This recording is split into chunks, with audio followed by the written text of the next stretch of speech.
even. All right, let's get to it. Baltimore at Pittsburgh, obviously, big-time rivalry. Rob, now, Mike did you think that they were going to win, or did you just say that they would cover? I picked them to cover. But they won. I thought they'd lose. I thought Baltimore would win a close, 2-3 points. Yeah. But Mike Tomlin, look, great coach, Rob. Can we, I think people have finally realized that over the last few years. But even though if they don't win the Super Bowl, which they clearly won't this year, the dude is a great coach, Rob. Can we say that?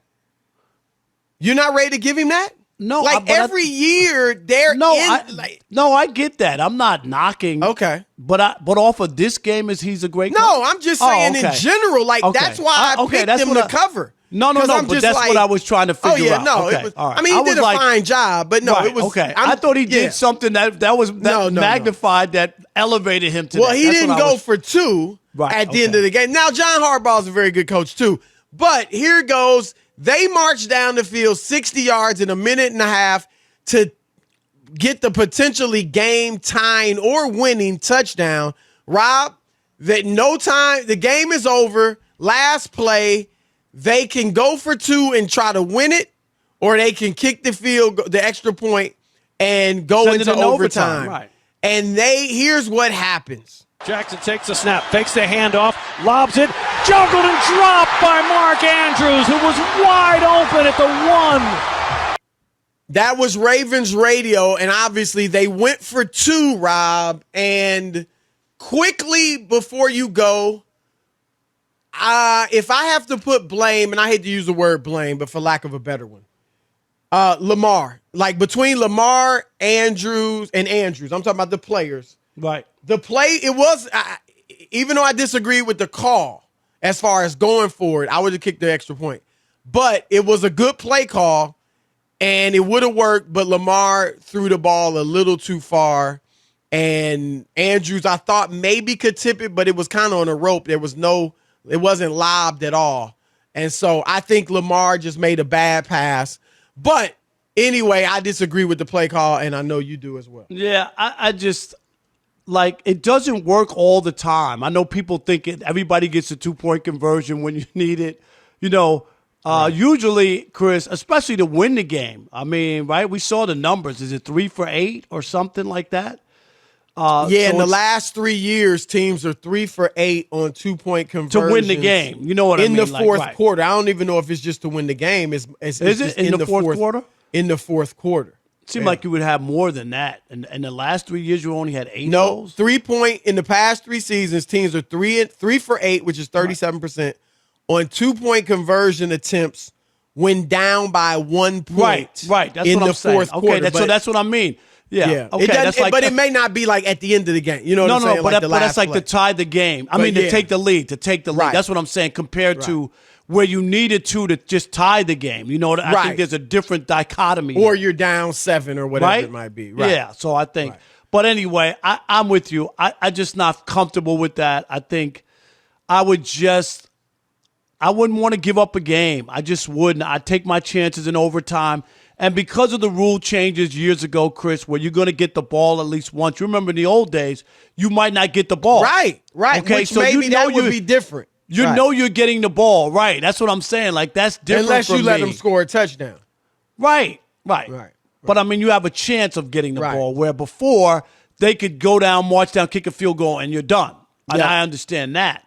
So I don't know. In that game, I just don't want to give up a game. And I know it would have been nice if you were able to pull it out and if everything works, but the numbers just don't bear it out. If you told me if it was 6 for 8, Chris, you know what I mean? Or some number high, 75% of you being able to do that, and you really thought you could make it happen. But I always want another chance to fight the another day. Well, look, there are different types of numbers, and the reason they went for this, and Tomlin said it after the game. He says they play analytics strong, which makes them predictable. Right? He knew they were going to go for 2 because they weren't they shocked, do the analytics. And ESPN had stats, Rob, saying there was a slightly 1% better chance of them winning the game if they go for 2 than if they kick the extra but point. But 1% ain't enough, Chris. No, and then there's other stats, NFL Next Generation stats, that say you had a 7.5% better chance of winning if you kick the extra point. Bottom line is, I'm with you, Rob. Here's why. I kick the extra point, take my chances in overtime. Now, some people might say, well, Pittsburgh had been marching all over them in the fourth quarter. Big Ben was terrific and all that.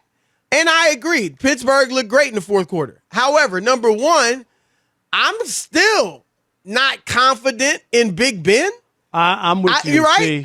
He's 39, about to be 40 years old. He could easily have a bad series. He could throw a pick. Absolutely. I don't think like it's automatic. If there are a couple quarterbacks where you might say, Aaron Rodgers, Tom Brady, Pat Mahomes, if he's hot, yeah. Right, and that'll be about it, where you like, I can't give that guy the ball, right? We saw where the 49ers left 37 seconds on the clock, right? I can't give that guy we got to make the clock be double 1 second. Right, because if we leave any time, he's going to beat us. But Big Ben is not in that category anymore. He's not that guy. Exactly. Right? He's not that guy right now. And then the thing is this, Rob.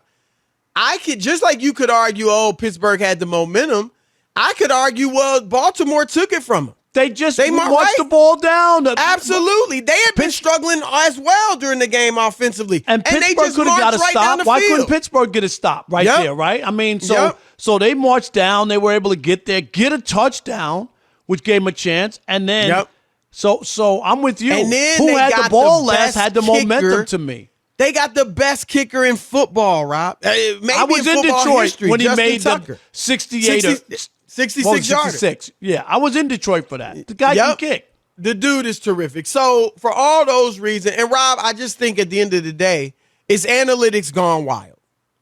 It's analytics gone wild. And I look, it adds some more excitement that it's not automatically, we didn't get there in 3 downs, right? We're punting away. Or maybe we'll go for 2 instead of extra point. It's not all bad. But I'm seeing a lot of times when the coach should punt or the coach should just kick the extra point. You know what I mean? Rather than going for 2 or going for it on 4th down. What did you think in the Denver-Kansas City game? At the end of almost at the end of the half, where they could have kicked the field goal, would have been 10-6 at the half. I thought they should have kicked the field goal. They go for it on 4th and 2 and lose 1.5 yards. And I'm like, really? You're down 7. Get points. In the first half in Kansas City, wouldn't you feel like we're good? Totally agree. Like I'm like, you're supposed to lose. Now we're only down 4. You're only down 4 and saying to yourself, you held Kansas City to just 10 points in the first half in Kansas City. I'll take that. And instead, you turn what was a good first half for your defense, right, and kill it with going forward on 4th and 2. I didn't understand that. I didn't. I understood it as analytics gone wild. But I'm with you. Like, come on. I mean, some of this stuff, and Rob, it makes you wonder. I mean, we see it obviously in baseball that these managers aren't in full control. I still think the NFL coaches have control, but somebody's in their ear. Right. Somebody is in their ear heavy, Chris, because they're making these calls, and you just keep going. And what did we see? Dan Campbell in Detroit, didn't he do one as well in his own territory? 4th and 2 in their own territory. I thought it was crazy.